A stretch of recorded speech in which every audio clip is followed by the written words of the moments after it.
Hi guys, welcome back to The Outfit. If you're new to the channel, I'm Ange and my partner and I, we are touring around Australia and doing as well some YouTube videos.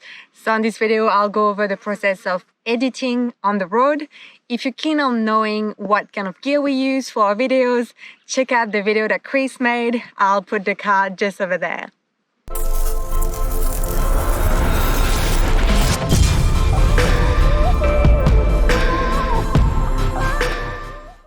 Okay, so let's dig in.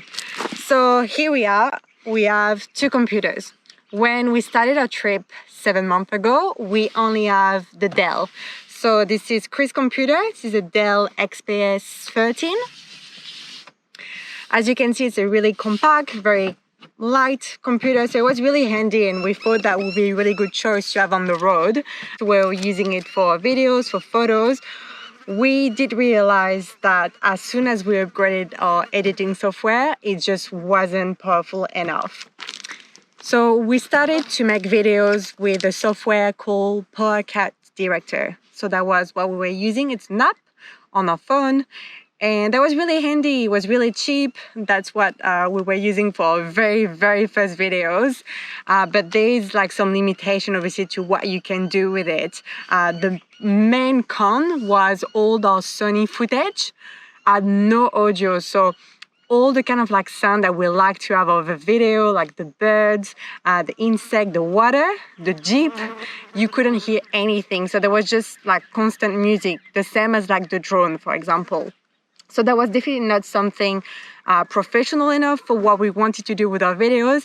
This is why we upgraded to Adobe Premiere Pro for the editing. So Adobe Premiere Pro, first of all, obviously it's got a cost. It's $30 Australian per month.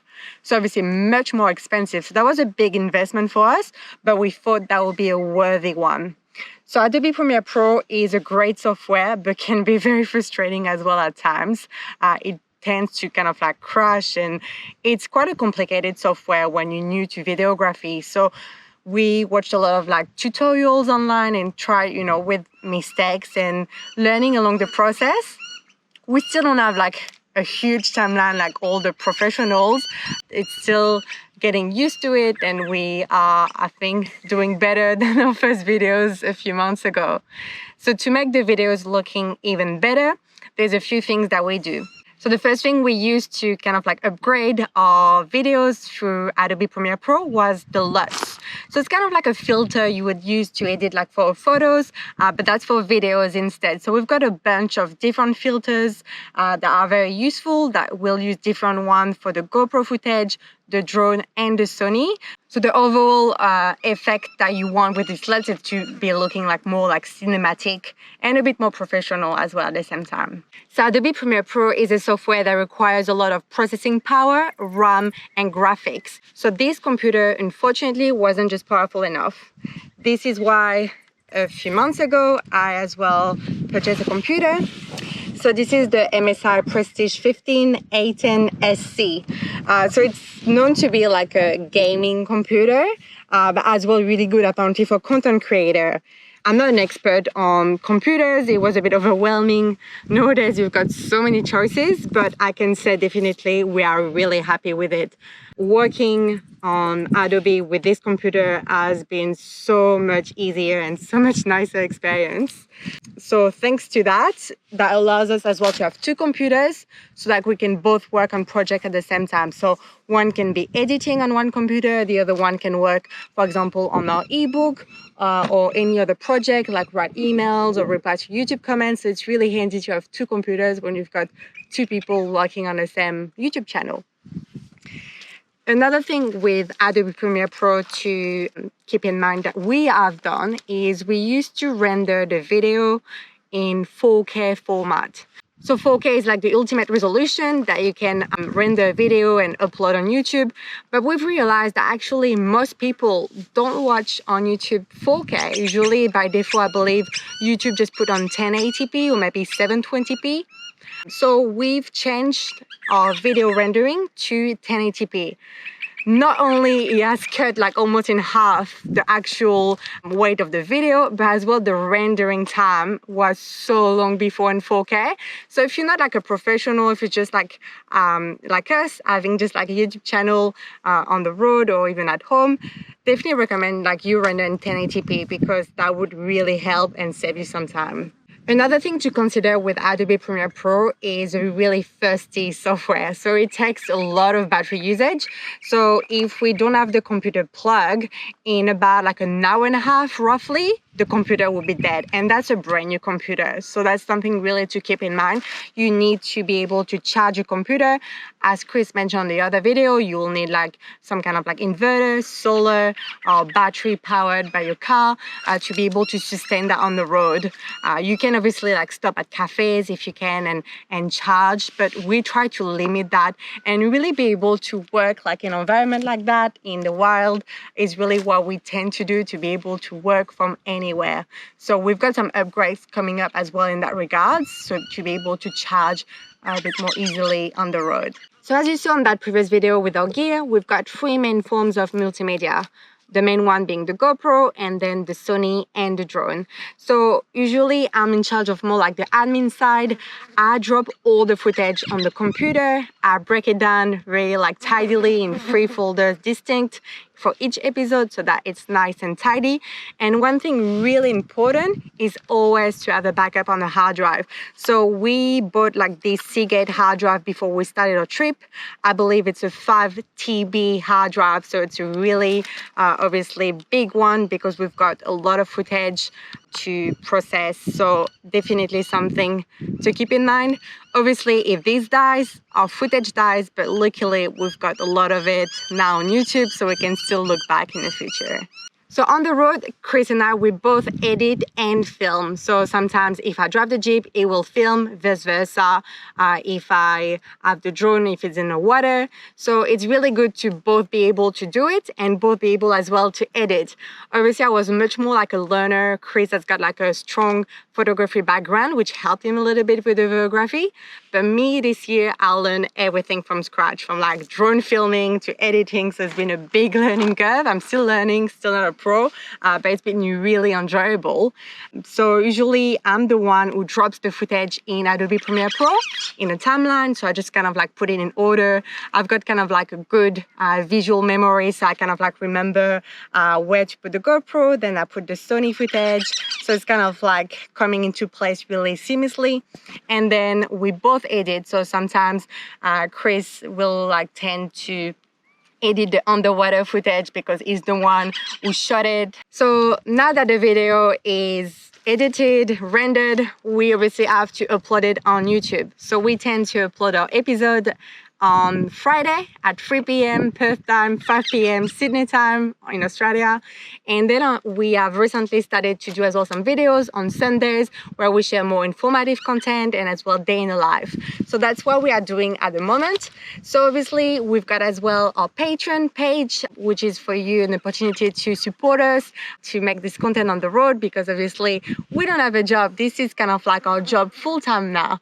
So I'll leave the link in the description if you want to join our Patreon and support us and join this community. Feel free to have a look.